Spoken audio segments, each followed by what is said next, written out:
ನಮಸ್ಕಾರ, ಇದು ನಮ್ಮ ಸ್ವರ್ಣ ನ್ಯೂಸ್. ಮೊದಲಿಗೆ ಹೆಡ್ಲೈನ್ಸ್. ಆತಗೂರು ಕಾಳಿ ಹೆಸರಿನ ನಾಯಿ ಶಾಸನದ ಪ್ರತಿಕೃತಿ ಪ್ರತಿಷ್ಠಾಪನೆ. ಕೆರೆ ಕಟ್ಟೆಗಳ ಅಳಿವು ಉಳಿವು ಕುರಿತು ಅಧಿಕಾರಿಗಳೊಂದಿಗೆ ಸಭೆ. ಶಾಸನಗಳ ಸಂರಕ್ಷಣೆಗೆ ಸಚಿವ ಚಲುವರಾಯಸ್ವಾಮಿ ಕಳಕಳಿ. 5ನೇ ದಿನಕ್ಕೆ ಕಾಲಿಟ್ಟ ಗ್ರಾಮ ಆಡಳಿತ ಅಧಿಕಾರಿಗಳ ಹೋರಾಟ. ಜಿಲ್ಲಾ ಸರ್ಕಾರಿ ನೌಕರರ ಸಂಘ ಬೆಂಬಲ. ರಾಜ್ಯ ಸರ್ಕಾರ ಸಮಸ್ಯೆಗಳಿಗೆ ಸ್ಪಂದಿಸಲು ತಾಕೀತು. ಫೆಬ್ರವರಿ 16ರಂದು ಸತ್ಯಾವತಾರ ವಿನೂತನ ಕಾರ್ಯಕ್ರಮ. ಎಂ ವಿನಯ್ ಕುಮಾರ್ ರಚಿಸಿರುವ ಕೃತಿ ಲೋಕಾರ್ಪಣೆ. ಸಿ ಅಶ್ವಥ್ ಗಾಯನದ ರಸದೌತಣ. ಮುಳ್ಳುಹಂದಿ ಸಾಗಾಣಿಕೆ ಪ್ರಕರಣ. ಹಲಗೂರು ಅರಣ್ಯ ಸಿಬ್ಬಂದಿ ದಾಳಿ. ಓರ್ವ ಆರೋಪಿ ಎಸ್ಕೇಪ್. ಜಾತಿ ಜನಗಣತಿ ವರದಿ ಜಾರಿ ಮಾಡಲು ಒತ್ತಾಯ. ವಿವಿಧ ಬೇಡಿಕೆಗಳ ಈಡೇರಿಕೆಗೆ ಆಗ್ರಹ. ಆಲ್ ಇಂಡಿಯಾ ಬಹುಜನ ಸಮಾಜ ಪಾರ್ಟಿ ಪ್ರತಿಭಟನೆ. ಹಿರೇಮರಳಿಯಲ್ಲಿ ಜಾನಪದ ಹಬ್ಬದ ಸಡಗರ. 13 ವರ್ಷಗಳ ನಂತರ ಕಳೆಕಟ್ಟಿದ ಗ್ರಾಮ. ಮನೆಗಳಲ್ಲೂ ಸಂಭ್ರಮದ ವಾತಾವರಣ. ಮಂಡ್ಯ ಜಿಲ್ಲಾಡಳಿತದ ವತಿಯಿಂದ ಜಿಲ್ಲಾ ಪಂಚಾಯತ್ ಕಾವೇರಿ ಸಭಾಂಗಣದಲ್ಲಿ ಕಾಳಿ ಹೆಸರಿನ ನಾಯಿ ಶಾಸನದ ಪ್ರತಿಕೃತಿ ಪ್ರತಿಷ್ಠಾಪನೆ ಹಾಗೂ ಚಿಂತಾವಲೋಕನ ಕಾರ್ಯಕ್ರಮ ಜಿಲ್ಲಾ ಉಸ್ತುವಾರಿ ಸಚಿವ ಚಲುವರಾಯಸ್ವಾಮಿ ಅಧ್ಯಕ್ಷತೆಯಲ್ಲಿ ನಡೆಯಿತು. ಜಿಲ್ಲೆಯ ಪೂರ್ವದ ಇತಿಹಾಸವನ್ನ ಶಾಸನಗಳು ತಿಳಿಸುತ್ತದೆ. ಶಾಸನಗಳನ್ನು ಸಂರಕ್ಷಣೆ ಮಾಡುವುದು ನಮ್ಮೆಲ್ಲರ ಜವಾಬ್ದಾರಿ ಎಂದು ಕೃಷಿ ಹಾಗೂ ಜಿಲ್ಲಾ ಉಸ್ತುವಾರಿ ಸಚಿವರಾದ ಎನ್ ಚಲುವರಾಯಸ್ವಾಮಿ ಅವರು ಹೇಳಿದರು. ಇಂದು ಪ್ರಸಿದ್ಧ ಆತಗೂರು ಕಾಳಿ ಹೆಸರಿನ ನಾಯಿ ಶಾಸನ ಪ್ರತಿಕೃತಿ ಪ್ರತಿಷ್ಠಾಪನಾ ಸಮಾರಂಭ ಹಾಗೂ ಕೆರೆ ಕಟ್ಟೆಗಳ ಅಳಿವು ಉಳಿವು ಕುರಿತು ಅಧಿಕಾರಿಗಳೊಂದಿಗೆ ಒಂದು ಚಿಂತನಾವಲೋಕನ ಕಾರ್ಯಕ್ರಮ ಉದ್ಘಾಟಿಸಿ ಮಾತನಾಡಿದ ಅವರು, ಪ್ರಪಂಚದಲ್ಲೇ ಯಾವ ದೇಶದಲ್ಲೂ ಇರದ ಐತಿಹಾಸಿಕ ಪರಂಪರೆಯನ್ನ ಭಾರತ ದೇಶ ಹೊಂದಿದೆ ಎಂದರು. ಆತಗೂರು ಕಾಳಿ ಹೆಸರಿನ ನಾಯಿ ಶಾಸನ ತನ್ನದೇ ಆದ ವಿಶೇಷ ಮಹತ್ವವನ್ನು ಹೊಂದಿದೆ. ಅದನ್ನ ಸಂರಕ್ಷಿಸಲು ಜಿಲ್ಲಾಡಳಿತ ನಡೆಸುತ್ತಿರುವ ಕಾರ್ಯ ನಿಜಕ್ಕೂ ಶ್ಲಾಘನೀಯ ಎಂದು ಹೇಳಿದರು. ಕೆರೆ ಕಟ್ಟೆಗಳ ಸಂರಕ್ಷಣೆ ಪ್ರಸ್ತುತ ಸನ್ನಿವೇಶದಲ್ಲಿ ಅತ್ಯಂತ ಅಗತ್ಯದ ಕೆಲಸ. ಸಾರ್ವಜನಿಕರಿಗೆ ಇದರ ಬಗ್ಗೆ ಅರಿವು ಇರಬೇಕು. ಆಗ ಮಾತ್ರ ಕೆರೆಗಳ ಸಂರಕ್ಷಣೆಯಲ್ಲಿ ಸುಧಾರಣೆ ಕಾಣಬಹುದಾಗಿದೆ. ಸರ್ಕಾರ ಹಾಗೂ ಜಿಲ್ಲಾಡಳಿತ ಸಹ ಕೆರೆ ಸಂರಕ್ಷಣೆಗೆ ಸಹ ಹಲವಾರು ಯೋಜನೆ ಹಾಗೂ ಕ್ರಮ ಕೈಗೊಳ್ಳುತ್ತಿದೆ ಎಂದು ತಿಳಿಸಿದರು. ಕಾಳಿ ಹೆಸರಿನ ನಾಯಿ ಶಾಸನದ ಪ್ರಕೃತಿ ಪ್ರತಿಷ್ಠಾನ ಅಂತೇಳಿ ಮಾಡಿರ್ತಕ್ಕಂಥದ್ದು ಬಹಳ ಒಳ್ಳೆಯ ಕೆಲಸ ಮಾಡಿರ್ತಕ್ಕಂಥದ್ದು. ಜೊತೆಗೆ ಕೆರೆ ಕಟ್ಟೆಗಳು ಮೊದಲಿದ್ದು ನಮ್ಮ ತೈಲೂರು ಕೃಷ್ಣವರು ಕೆರೆ ಸಂರಕ್ಷಣೆ ಮಾಡೋದೇ ಒಂದು ದೊಡ್ಡ ಅವರ ಜವಾಬ್ದಾರಿ. ಅವರು ಅವಾಗಿಂದಲೂ ಮಾಡ್ಕೊಂಡು ಬರ್ತಾ ಇದ್ದಾರೆ. ಬಹುಶಃ ಗೋಪಾಲ ಕೃಷ್ಣ ಅವರಿದ್ದಾಗಲೂ ಬಹಳ ನಿರಂತರ ಸಂಪರ್ಕ ಇಟ್ಕೊಂಡು ಮಾಡ್ತಿದ್ರು. ನಂತರ ಮಾತನಾಡಿದ ಜಿಲ್ಲಾಧಿಕಾರಿ ಡಾಕ್ಟರ್ ಕುಮಾರ್ ಅವರು, ಪ್ರಾಣಿಗಳನ್ನ ಗೌರವದಿಂದ ಕಾಣಬೇಕು ಎನ್ನುವುದಕ್ಕೆ ಈ ಒಂದು ಶಾಸನ ನಿಜಕ್ಕೂ ಸಾಕ್ಷಿಯಾಗಿದೆ. ಶಾಸನಗಳನ್ನ ಒಂದು ಕಲ್ಲು ಎಂದು ಪರಿಗಣಿಸಿದೆ. ಅದರಲ್ಲಿ ಇರುವ ಒಳ ಅರ್ಥವನ್ನ ಅರಿತಾಗ ಅದರ ಮಹತ್ವವೇನು ಎಂದು ತಿಳಿಯುತ್ತದೆ. ನಮ್ಮ ಪರಂಪರೆ ಇತಿಹಾಸಗಳಿಗೆ ಸಾಕ್ಷಿಯಾಗಿರುವ ಶಾಸನಗಳ ಸಂರಕ್ಷಣೆ ನಮ್ಮೆಲ್ಲರ ಜವಾಬ್ದಾರಿ ಎಂದರು. ಮಂಡ್ಯ ಜಿಲ್ಲೆ ಕಲೆ, ಸಂಸ್ಕೃತಿ, ಇತಿಹಾಸದಲ್ಲಿ ಶ್ರೀಮಂತಿಕೆ ಹೊಂದಿರುವ ಜಿಲ್ಲೆ. ಜಿಲ್ಲೆಯಲ್ಲಿ 1000ಕ್ಕೂ ಹೆಚ್ಚು ಶಾಸನಗಳು ಲಭ್ಯವಿದ್ದು ಎಲ್ಲವೂ ಸಹ ನಮ್ಮ ಸಂಸ್ಕೃತಿ ಇತಿಹಾಸದ ಮಹತ್ವವನ್ನು ತಿಳಿಸಿ ಹೇಳುವ ಶಾಸನಗಳಾಗಿವೆ. ನಾವು ಮುಂದಿನ ಪೀಳಿಗೆಗೆ ಶಾಸನಗಳನ್ನು ಉಳಿಸಿಕೊಡಲು ಹೆಚ್ಚು ಪ್ರೋತ್ಸಾಹ ನೀಡಬೇಕು ಎಂದು ಹೇಳಿದರು. ಯಾಕೆಂತೇಳಿದ್ರೆ ಪ್ರಾಯಶಃ ಇವತ್ತು KRS ಇಲ್ಲ ಅಂತ ಹೇಳಿದ್ರೆ ಮಂಡ್ಯ ಜಿಲ್ಲೆ ಒಂದು ಬರಡು ಭೂಮಿ ಅಂತ ನಾವು ಕರಿಬಹುದಾಗಿತ್ತು. ಇವತ್ತು KRS ಇರೋದ್ರಿಂದ ಒಂದು ಹಸಿರು ಜಿಲ್ಲೆ ಅಂತ ನಾವು ಕರೀತೇವೆ. ಆ ಹಸಿರು ಜಿಲ್ಲೆಯ ಜೊತೆ ಅದರದೇ ಆದಂಥ ಒಂದು ಶ್ರೀಮಂತಿಕೆ ಗುಣಗಳನ್ನು ಹೊಂದಿರತಕ್ಕಂಥ ಒಂದು ಒಳ್ಳೆಯ ಪುಣ್ಯಭೂಮಿ, ಪವಿತ್ರವಾದಂಥ ನೆಲ. ಇಲ್ಲಿಯೂ ಕೂಡ ಸುಮಾರು 1000ಕ್ಕೂ, ನಾನು ಎಲ್ಲೋ ಒಂದು ಕಡೆ ಓದ್ತಾ ಇದ್ದೆ, 1000ಕ್ಕೂ ಹೆಚ್ಚು ಶಾಸನಗಳು ಈ ದಿನದಲ್ಲಿದೆ ಅಂತೇಳಿ. ಈಗಾಗಲೇ ಹಲವಾರು ಅಧಿಕಾರಿಗಳು ಕೆಲಸವನ್ನ ಮಾಡಿದ್ದಾರೆ. ಸೊ ಈ ರೀತಿ ಅಭಿರುಚಿನ ಹೊಂದಿರತಕ್ಕಂಥವ್ರು ಕೂಡ ಶಾಸನಗಳನ್ನ ಉಳಿಸ್ಲಿಕ್ಕೂ ಕೂಡ ಶ್ರಮವನ್ನು ಪಟ್ಟಿದ್ದಾರೆ. ಇವತ್ತು ಈಗಾಗಲೇ ಸ್ಮಾರಕಗಳಾಗಲಿ ಅಥವಾ ಶಾಸನಗಳಾಗಲಿ ಇವೆಲ್ಲವೂ ಕೂಡ ನಮ್ಮ ಸಂಸ್ಕೃತಿಯ ಬಿಂಬಿಸುವಂತ ಒಂದು ಪ್ರತೀಕಗಳು. ಹಿಂದೆ ರಾಜ ಯಾರಿದ್ರು, ಯಾವ ರಾಜ ಆಳ್ವಿಕೆ ಮಾಡಿದ್ರು, ಆ ಇತಿಹಾಸವನ್ನ ಪರಂಪರೆಯನ್ನ ತಿಳಿಸ್ಬೇಕಂತ ಹೇಳಿದ್ರೆ ಶಾಸನಗಳು ಕೇವಲ ನಾವು ಅದನ್ನು ಕಲ್ಲಾಗಿ ನೋಡ್ಲಿಕ್ಕೆ ಸಾಧ್ಯ ಇಲ್ಲ. ನಾವು ನೋಡೋರಿಗೆ ಕಲ್ಲಾಗಿ ಕಾಣಬಹುದು. ಆ ಒಳಗಡೆ ಇರ್ತಕ್ಕಂಥ ಬರವಣಿಗೆ ಒಂದು ಇತಿಹಾಸದ ಮಹತ್ವ, ಅದಕ್ಕೆ ಬೆಲೆ ಕಟ್ಟಲಿಕ್ಕೆ ಆಗಲ್ಲ. ಹಾಗಾಗಿ ಕಲ್ಲಿಗೂ ಬೆಲೆ ಕಟ್ಟಲಿಕ್ಕೆ ಆಗಲ್ಲ, ಅದರೊಳಗಡೆ ಇರ್ತಕ್ಕಂಥ ವಿಷಯಕ್ಕೂ ಕೂಡ ಬೆಲೆ ಕಟ್ಟಲಿಕ್ಕೆ ಆಗಲ್ಲ. ಇವತ್ತು ನಮ್ಮ ಇತಿಹಾಸದ ಪರಂಪರೆಯನ್ನ, ನಮ್ಮ ಸಂಸ್ಕೃತಿಯನ್ನ ಪ್ರತಿಬಿಂಬಿಸುವಂತಹ, ಸಾರುವಂತಹ ಸಂಕೇತಗಳು ಅಂತ ಹೇಳಿದ್ರೆ ನಮ್ಮ ಶಾಸನಗಳು. ಪೂರ್ವಜರ ಕಾಲದಿಂದಲೂ ಬಳುವಳಿಯಾಗಿ ಬಂದಿರುವ ಕೆರೆಗಳನ್ನು ಉಳಿಸಿಕೊಂಡು ಹೋಗಬೇಕಾಗಿದೆ. ಗ್ರಾಮಗಳು ಹಾಗೂ ಕೆರೆಗಳಿಗೆ ಅವಿಭಾಜ್ಯ ಸಂಬಂಧವಿದೆ. ಕೆರೆಗಳನ್ನು ಸಂರಕ್ಷಿಸುವುದು ನಮ್ಮ ಜವಾಬ್ದಾರಿ. ಅದರ ಉಳಿವಿಗೆ ನಾವು ಕ್ರಮ ಕೈಗೊಳ್ಳಬೇಕು ಎಂದು ಅಧಿಕಾರಿಗಳಿಗೆ ತಿಳುವಳಿಕೆ ಹೇಳಿದರು. ಜಿಲ್ಲೆಯಲ್ಲಿ ಸುಮಾರು 967 ಕೆರೆಗಳಿವೆ. ಅವುಗಳನ್ನು ಗುರುತಿಸಿ ಸರ್ವೆ ಮಾಡಿ ಒತ್ತುವರಿ ತೆರವುಗೊಳಿಸುವ ಕೆಲಸ ಪ್ರಗತಿಯಲ್ಲಿದೆ. ಪ್ರತಿ ತಿಂಗಳಿಗೊಮ್ಮೆ ಸಭೆ ಆಯೋಜಿಸಿ ಸಂರಕ್ಷಣೆಯ ಬಗ್ಗೆ ಎಲ್ಲ ಅಧಿಕಾರಿಗಳಿಗೆ ಸೂಚನೆ ನೀಡುತ್ತಿದ್ದೇನೆ ಎಂದರು. ಕೆರೆಗಳಲ್ಲಿ ಅವೈಜ್ಞಾನಿಕವಾಗಿ ಹೂಳು ತೆಗೆಯುವುದರಿಂದಲೂ ಕೆರೆಗಳಿಗೆ ಹಾನಿಯುಂಟಾಗುವ ಸಾಧ್ಯತೆ ಹೆಚ್ಚು. ಹೀಗಾಗಿ ಕೆರೆಗಳ ಸಂರಕ್ಷಣೆಯಲ್ಲಿ ಸಾರ್ವಜನಿಕರ ಪಾತ್ರವೂ ಬಹಳ ಮುಖ್ಯ. ಸಾರ್ವಜನಿಕರಿಗೆ ಕೆರೆ ಸಂರಕ್ಷಣೆಯ ಬಗ್ಗೆ ಅರಿವು ಮೂಡಿಸಬೇಕು ಎಂದು ಹೇಳಿದರು. ಲೇಖಕ ಹಾಗೂ ಸಂಶೋಧಕರಾದ ತೈಲೂರು ವೆಂಕಟಕೃಷ್ಣ ಅವರು ಮಾತನಾಡಿ, ಇತಿಹಾಸದ ವೈಭವವನ್ನು ಸಾರುವ ಅನೇಕ ದೇವಾಲಯಗಳು, ಸ್ಮಾರಕಗಳು, ಶಾಸನಗಳು ಸಂರಕ್ಷಣೆ ಮಾಡಬೇಕಾಗಿದೆ. ಆತಗೂರು ನಾಯಿ ಶಾಸನವನ್ನು ಅಮೆರಿಕಾದ ಒಂದು ವಿಶ್ವವಿದ್ಯಾನಿಲಯದ ವಸ್ತು ಸಂಗ್ರಹಾಲಯದಲ್ಲಿ 100 ವರ್ಷ ಹಿಂದೆಯೇ ಅದರ ಪ್ರತಿಕೃತಿಯನ್ನು ಸ್ಥಾಪಿಸಲಾಗಿದೆ ಎಂದರೆ ಇದರ ಮಹತ್ವವನ್ನು ಅರಿತುಕೊಳ್ಳಿ ಎಂದರು. ಕೆರೆಗಳನ್ನು ಸಂರಕ್ಷಿಸಿಕೊಳ್ಳದೆ ಹೋದರೆ ಮುಂದಿನ ಪೀಳಿಗೆಗೆ ಇದರ ಗಂಭೀರ ಪರಿಣಾಮ ಎದುರಿಸಬೇಕಾಗುತ್ತದೆ. ಕೆರೆ ಕಟ್ಟೆಗಳನ್ನು ಕನ್ನಡಿಯಂತೆ ಸೂಕ್ಷ್ಮವಾಗಿ ಕಾಪಾಡಿಕೊಳ್ಳಬೇಕು ಎಂದು ಹೇಳಿದರು. ಕೇಂದ್ರೀಯ ಪುರಾತತ್ವ ಭಾರತೀಯ ಪುರಾತತ್ವ ಇಲಾಖೆ ಏನಿದೆ ಆ ಮಹಾಶಯ ಸ್ಥಾಪನೆ ಮಾಡಿದನು. ಮತ್ತು ಕರ್ನಾಟಕದಲ್ಲಿ ಬೆಂಜಮಿನ್ ಲೂಯಿಸ್ ರೈಸ್ ಅವರು ಅದರ ಮೊದಲ ನಿರ್ದೇಶಕರಾಗ್ತಾರೆ. ಹೀಗಾಗಿ ಬ್ರಿಟಿಷ್ನವರು ನಮ್ಮನ್ನು ಆಳಿದ್ದಾರೆ, ಅದಾಗಿದ್ದಾರೆ, ಇದಾಗಿದ್ದಾರೆ, ಅದು ಬೇರೆ ಪ್ರಶ್ನೆ ಅದು. ಆದರೆ ನಿಮ್ಮ ಸಂಸ್ಕೃತಿ ಇದೆಯಲ್ಲ, ನೀವು ನೋಡಿ ಒಂದು ಸ್ವಲ್ಪ ತಿರುಗಿ ನೋಡಿ, ಆ ಮಣ್ಣು ತೆಗೀರಿ, ಏನೆಲ್ಲ ಇದೆ ಗುಪ್ತವಾಗಿದೆ ಅಂತ ಹೇಳ್ಕೊಡ್ತಾರೆ ನಮ್ಮ ಬ್ರಿಟಿಷ್ ಅಧಿಕಾರಿಗಳು. ನಂತರ ಮಾತನಾಡಿದ ಜಿಲ್ಲಾ ಪಂಚಾಯತ್ ಮುಖ್ಯ ಕಾರ್ಯನಿರ್ವಾಹಕ ಅಧಿಕಾರಿ ಕೆಆರ್ ನಂದಿನಿ, ಶಾಸನಗಳ ಮೌಲ್ಯದ ಬಗ್ಗೆ ಅನೇಕರಿಗೆ ಅರಿವಿಲ್ಲ. ಶಾಸನಗಳ ಮೌಲ್ಯದ ಕುರಿತು ಜಾಗೃತಿ ಮೂಡಿಸುವ ಕಾರ್ಯಕ್ರಮಗಳು ನಡೆಯಬೇಕಿದೆ. ಶಾಸನಗಳಿಗೆ ಹೆಚ್ಚಿನ ಆದ್ಯತೆ ನೀಡಿ ಅವುಗಳನ್ನು ಸಂರಕ್ಷಿಸಬೇಕಾಗಿದೆ. ಸಾರ್ವಜನಿಕರು ನಮ್ಮ ನೆಲದ ಶಾಸನಗಳನ್ನು ಹೆಮ್ಮೆಯಿಂದ, ಕಾಳಜಿಯಿಂದ ಕಾಣುವಂತಾಗಬೇಕು ಎಂದು ಹೇಳಿದರು. ನಾವು ಯಾವುದಕ್ಕೆ ಬೆಲೆ ಕೊಡ್ತೀವೋ ಅದು ಪ್ರಾಮುಖ್ಯತೆಯನ್ನು ಪಡ್ಕೊಂತ ಹೋಗುತ್ತೆ. ಸೊ ಹೇಳ್ತಾರಲ್ವಾ, we get what we deserve ಅಂತ. ಸೊ ಅದು ನನಗೆ ಇವತ್ತು ಕೂಡ ಸ್ವಲ್ಪ ಕಾಣಿಸ್ತಾ ಇದೆ. ಇನ್ನು ಹೆಚ್ಚಿನ ಅಂಶದಲ್ಲಿ ಸಾರ್ವಜನಿಕರು ಎಲ್ಲರೂ ಈ ಕಾರ್ಯಕ್ರಮಕ್ಕೆ ಬರಬೇಕಿತ್ತು. ಯಾಕಂದರೆ ಅದೊಂದು ಹೆಮ್ಮೆಯ ಸಂಗತಿ. ನಮ್ಮದು ಜಿಲ್ಲಾ ಶಾಸನದಲ್ಲಿ ಈ ಥರ ಒಂದು ಪ್ರಖ್ಯಾತಿ ಪಡೆದಿರೋಂಥ ಒಂದು ಶಾಸನ ಅಂದರೆ, ಇವಾಗ ಹೇಳ್ತಾ ಇದ್ರು ಅವರು, ಬಹುಶಃ ನಾಯಿಗಾಗಿ ಬಿಟ್ಕೊಟ್ಟಿರೋ ಶಾಸನ ಒಂದು ಯಾವುದು ಇಲ್ವೇನೋ ಏಷ್ಯಾದಲ್ಲಿ ಅನ್ನೋವಾಗ ಜನಕ್ಕೆ ಅದ್ರ ಬಗ್ಗೆ ಕಾಳಜಿ ಇರಬೇಕು, ಎಲ್ಲರಿಗೂ ಕಾಳಜಿ ಇರಬೇಕು ಮತ್ತು ಒಂಥರ ಹೆಮ್ಮೆ ಇರಬೇಕು. ನಿವೃತ್ತ IAS ಅಧಿಕಾರಿಯಾದ ಡಾಕ್ಟರ್ KH ಗೋಪಾಲಕೃಷ್ಣೇಗೌಡ ಅವರು ಮಾತನಾಡಿ, ನಗರೀಕರಣದಿಂದ ಕೆರೆ ಕಟ್ಟೆಗಳನ್ನು ಮುಚ್ಚಿ ಕಟ್ಟಡಗಳನ್ನು ನಿರ್ಮಿಸಿಕೊಳ್ಳುತ್ತಿದ್ದಾರೆ. ಕೆರೆಗಳ ಪುನಶ್ಚೇತನ ಮತ್ತು ಅಭಿವೃದ್ಧಿಗೆ ಅಧಿಕಾರಿಗಳು ದಕ್ಷತೆಯಿಂದ ಕಾರ್ಯನಿರ್ವಹಿಸಬೇಕಾಗಿದೆ. ಜನಜೀವನಕ್ಕೆ ಕೆರೆಗಳು ಎಷ್ಟು ಮುಖ್ಯ ಎಂಬುದು ಸಾರ್ವಜನಿಕರು ಅರ್ಥೈಸಿಕೊಳ್ಳಬೇಕು ಹಾಗೂ ಆತಗೂರು ಶಾಸನದ ಬಗ್ಗೆ ಜಿಲ್ಲೆಯ ಸಾರ್ವಜನಿಕರು ತಿಳಿದುಕೊಳ್ಳಬೇಕು ಎಂದು ಹೇಳಿದರು. ಒಂದು ಕೆರೆದು ಅಷ್ಟೇ. ನಮ್ಮಲ್ಲಿ ಊರು ಅಂದರೆ ದೇವಸ್ಥಾನ, ಕೆರೆ, ಕಟ್ಟೆ ಇವೆಲ್ಲ ಇರಲೇಬೇಕು. ವನ ಇಲ್ಲದೆ ಊರಲ್ಲ. ಅಷ್ಟು ವ್ಯವಸ್ಥಿತವಾಗಿ ಕಟ್ಕೊಂಡು ಯಾವುದೇ ಒಂದು ದೊಡ್ಡ ಕೆರೆ ಇದ್ದೇ ಇರುತ್ತೆ. ನಮ್ಮ ಮನೆಯಲ್ಲಿ ಇದೆ ದೊಡ್ಡ ಕೆರೆನೋ ಸಣ್ಣ ಕೆರೆನೋ 2-3 ಕೆರೆಗಳು ಇದ್ದೇ ಇರುತ್ತೆ. ಅವನ್ನ ನಾವು ಸಂರಕ್ಷಣೆ ಮಾಡ್ತಾರೆ. ಇತ್ತೀಚೆಗಂತೂ ಎಲ್ಲ ಬರೀ ರಿಯಲ್ ಎಸ್ಟೇಟೇ. ಅದಕ್ಕೆ ಇಷ್ಟು ಕೆರೆ ಎಲ್ಲ ಮುಂಚೆ ಲೇಔಟ್ ಕಾಲ ಇತ್ತು. ಎಲ್ಲಿ ನೋಡಿದ್ರು, ಗ್ರಾಮ ಪಂಚಾಯತಿ ನೋಡಿ, ಬೆಂಗಳೂರು ನೋಡಿ, ಈ ಲೇಔಟ್ ಕಾಲ ಆಗಿಬಿಟ್ಟು ಕೆರೆ, ಕಟ್ಟೆ, ಅರಣ್ಯ, ಗೋಮಾಳ, ಗುಟ್ಟೋಪು ಎಲ್ಲ ನಾಪತ್ತೆ ಆಗ್ತದೆ. ನಮ್ಮ ಜಿಲ್ಲೆಯಲ್ಲಿ ಇತ್ತೀಚೆಗೆ ನಡೆದಂಥ ಕನ್ನಡ ಸಾಹಿತ್ಯ ಸಮ್ಮೇಳನ ಅನೇಕ ಸಮಸ್ಯೆಗಳಿದ್ದರೂ ಕೂಡ ಅದೆಲ್ಲವನ್ನು ಸರಿದೂಗಿಸ್ಕೊಂಡು ಹೋಗಿ ಅದನ್ನು ಯಶಸ್ವಿಗೊಳಿಸಿದಂಥ ಕೀರ್ತಿ ಸನ್ಮಾನ್ಯ ಜಿಲ್ಲಾಧಿಕಾರಿಗಳಿಗೆ ಸಲ್ಲಬೇಕು.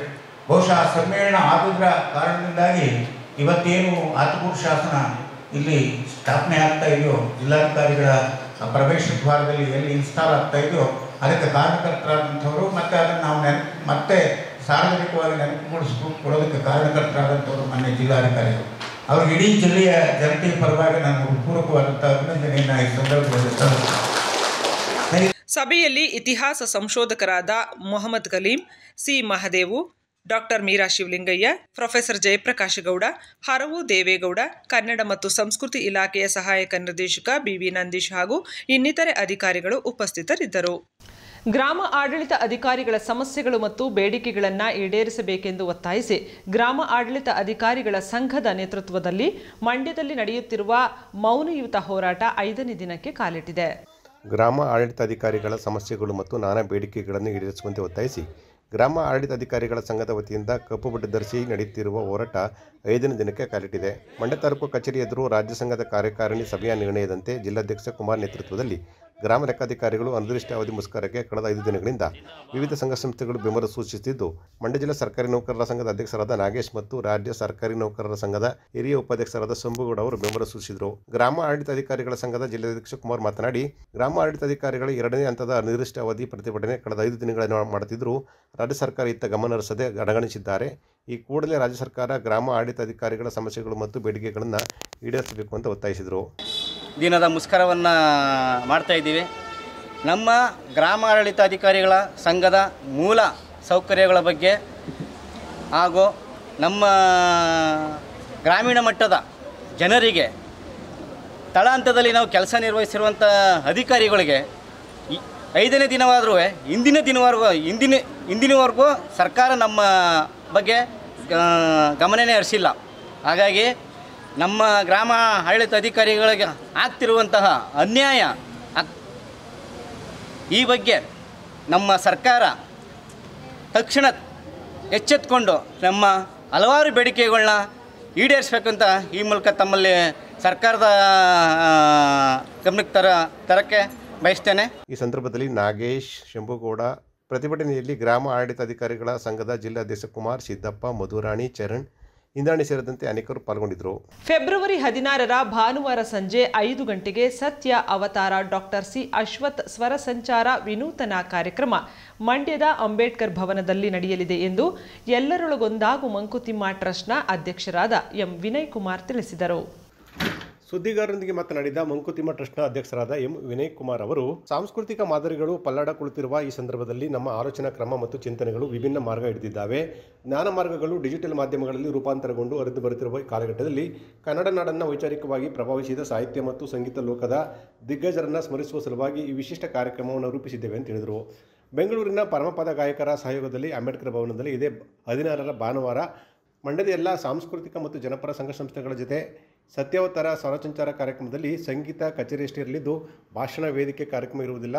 ಕುವೆಂಪು ಅವರ ಮಗಳಾದ ತಾರಿಣಿ ಚಿದಾನಂದ ಅಶ್ವಥ್ ಅವರ ಪತ್ನಿ ಚಂದ್ರ ಅಶ್ವಥ್ ಅವರ ಗೌರವ ಉಪಸ್ಥಿತಿ ಇರಲಿದ್ದು, ಮಂಡ್ಯದ ನೆಲದಲ್ಲಿ ಜನಿಸಿ ಕನ್ನಡ ಸಾಹಿತ್ಯ ಲೋಕವನ್ನು ಶ್ರೀಮಂತಗೊಳಿಸಿದ BM ಶ್ರೀ ಪೂತಿನ ಮತ್ತು KS ನರಸಿಂಹಸ್ವಾಮಿ ಅವರ ಕುಟುಂಬದ ಸದಸ್ಯರು ಸತ್ಯಾವತಾರವನ್ನು ಸಾಕ್ಷೀಕರಿಸಲಿದ್ದಾರೆ ಅಂತ ಹೇಳಿದರು.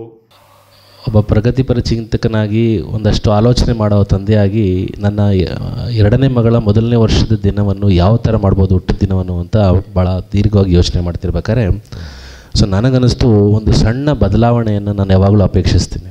ಹಾಗಾಗಿ ನಾನೇ ಬರೆದಂತಹ ಒಂದು ಪುಸ್ತಕನ ನನ್ನ ಮಗಳ ಕೈಗೆ ಕೊಡೋದ್ರ ಮೂಲಕ, ಅಂದರೆ ಬಿಡುಗಡೆ ಮಾಡೋದ್ರ ಮೂಲಕ ಅರ್ಥಪೂರ್ಣವಾಗಿ ಒಂದು ಕಾರ್ಯಕ್ರಮ ಮಾಡೋಣ ಅಂತ ಹೊರಟೆ. ಈ ವಿಚಾರನ ನನ್ನ ಒಂದಷ್ಟು ಸ್ನೇಹಿತರುಗಳ ಜೊತೆ ವೇದಿಕೆ ಮೇಲೆ ಇರೋರು ಮತ್ತು ಇತರರು ಎಲ್ಲರ ಜೊತೆ ಹಂಚ್ಕೊಂಡಾಗ ಇದನ್ನು ಇನ್ನೂ ಒಂದು ಅಡಿಟಿವ್ ಮಾಡೋಣ, ಇದಕ್ಕೆ ಇನ್ನೊಂದು ಸ್ವಲ್ಪ ಸೇರಿಸೋಣ ಅಂತ ಹೇಳಿ ನಾವು ಯಾಕೆ ಹೊತ್ತು ನಮ್ಮ ಡಾಕ್ಟರ್ ಸಿ ಅಶ್ವಥ್ ಸ್ವರ ಸಂಚಾರನ ಮಾಡಬಾರ್ದು ಅಂತ ತೀರ್ಮಾನ ಮಾಡಿಕೊಂಡು ಆ ದಿನ ಇದನ್ನು ಇನ್ನೂ ನಾವು ತುಂಬ ಚೆನ್ನಾಗಿ ಮಾಡಬೇಕು ಕಾರ್ಯಕ್ರಮ ಅಂದ್ಕೊಂಡು ಹೊರಟಾಗ ನಮಗೆ ಕರ್ನಾಟಕದ ಶ್ರೇಷ್ಠ ಗಾಯಕ ರಾಮಚಂದ್ರ ಅಡಪದವರು ನೆನಪಿಗೆ ಬಂದರು. ತಮ್ಮೆಲ್ಲರಿಗೂ ಗೊತ್ತಿರ್ಬೋದು, ಅಡಪದವರು ಒಂದು ಈಗಿನ ತಲೆಮಾರಿನ ಶ್ರೇಷ್ಠ ಗಾಯಕರ ಸಾಲಿನಲ್ಲಿ ನಿಲ್ತಾರೆ.